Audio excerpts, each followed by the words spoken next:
بسم اللہ الرحمن الرحیم۔ شروع اللہ کے نام سے جو بڑا مہربان نہایت رحم والا ہے۔ السلام علیکم۔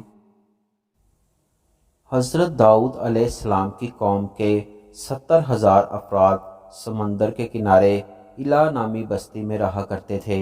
ان لوگوں کو اللہ نے ہزاروں نعمتوں سے نوازا تھا، لیکن جب آرام اور سکون آیا تو اللہ کی عبادت سے محروم ہو گئے، اللہ کی مخلوقات پر ظلم کرنے لگے، اور پھر اللہ نے ان کو خبردار کیا تو ہفتے میں ایک دن ہفتے کے دن شکار نہ کیا کرو، اتوار سے لے کر جمعے تک جتنا مرضی شکار کرو۔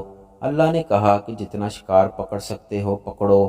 اللہ نے ان کا امتحان لینا شروع کر دیا۔ وہ اتوار سے لے کر جمعے تک سمندر میں مچھلیاں پکڑتے تو ان کے ہاتھ میں مچھلیاں زیادہ مقدار میں نہ آتیں، اور ہفتے کے دن سمندر کو دیکھتے تو بڑی بڑی مچھلیاں نظر آنے لگتی۔ ان لوگوں میں سے ایک شخص کو شیطان نے ورغلایا کہ پریشان کیوں ہوتے ہو، میری ترکیب پر عمل کرو تو تم شکار سے کبھی محروم نہیں رہو گے۔ شیطان کے کہنے پر عمل کیا اور ہفتے والے دن کانٹا لگا کر ڈوری کو سمندر میں پھینک دیا تاکہ مچھلی پھنسے، اور شیطان نے کہا کہ اس مچھلی کو تم اتوار کے دن نکالنا تاکہ ہفتے کی حرمت بھی قائم رہے۔ اس طرح مچھلی اتوار تک کانٹے میں پھنسی رہتی اور وہ اتوار کو نکال کر اسے پکا کر کھا لیتا۔ جب لوگ اس سے پوچھتے تو یہ انہیں بھی یہی ترکیب بتاتا، اور پھر یوں اس قوم کے کچھ لوگ ہفتے کے دن سمندر میں کانٹے پھینکتے اور اتوار والے دن مچھلی نکالتے، اور کچھ لوگوں نے چھوٹے چھوٹے کھڈے اور تالاب بنا دیے تاکہ ہفتے کے دن مچھلیاں یہاں سے گزریں تو کھڈے اور تالاب میں گر جائیں اور وہ انہیں اتوار والے دن پکا کر کھائیں۔ اس گاؤں میں اللہ کے کچھ نیک بندے بھی موجود تھے، اور وہ کہنے لگے کہ اے لوگو، اللہ نے ہفتے کے دن شکار کرنے سے منع کیا ہے۔ یہ جو تم ہفتے والے دن جال پھینکتے ہو یا چھوٹے چھوٹے تالاب بناتے ہو، اور اگر ان میں مچھلیاں پھنس گئیں تو یہ شکار ہفتے والے دن کا ہوگا۔ اللہ کے عذاب سے ڈرو، اللہ کی نافرمانی نہ کرو۔ وہ ان لوگوں کا مذاق اڑانے لگے کہ ہماری جو مرضی ہوگی ہم وہی کریں گے۔ اب اس بستی میں 3 گروہ بن گئے۔ ان 70,000 لوگوں میں سے کچھ لوگ وہ تھے جو اللہ کی نافرمانی کرنے والوں کی اصلاح کرتے، دوسرے وہ جو ان لوگوں سے نفرت کرتے اور خاموشی اختیار کیے ہوئے تھے، تیسرے وہ جو گمراہ ہو کر اللہ کی نافرمانی کر رہے تھے۔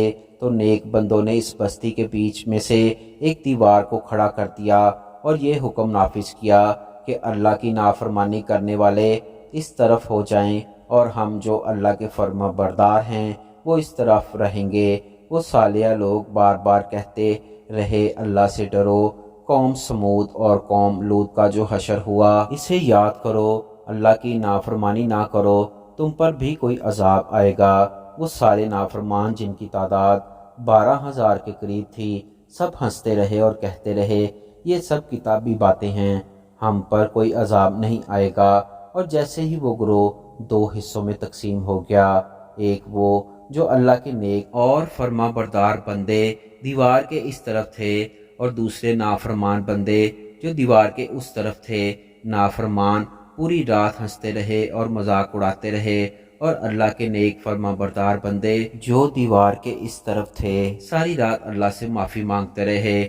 بس جیسے ہی صبح ہوئی، نیک اور صالح انسان اٹھے، انہوں نے محسوس کیا کہ دیوار کے اس طرف سے کسی انسان کی آواز نہیں آ رہی۔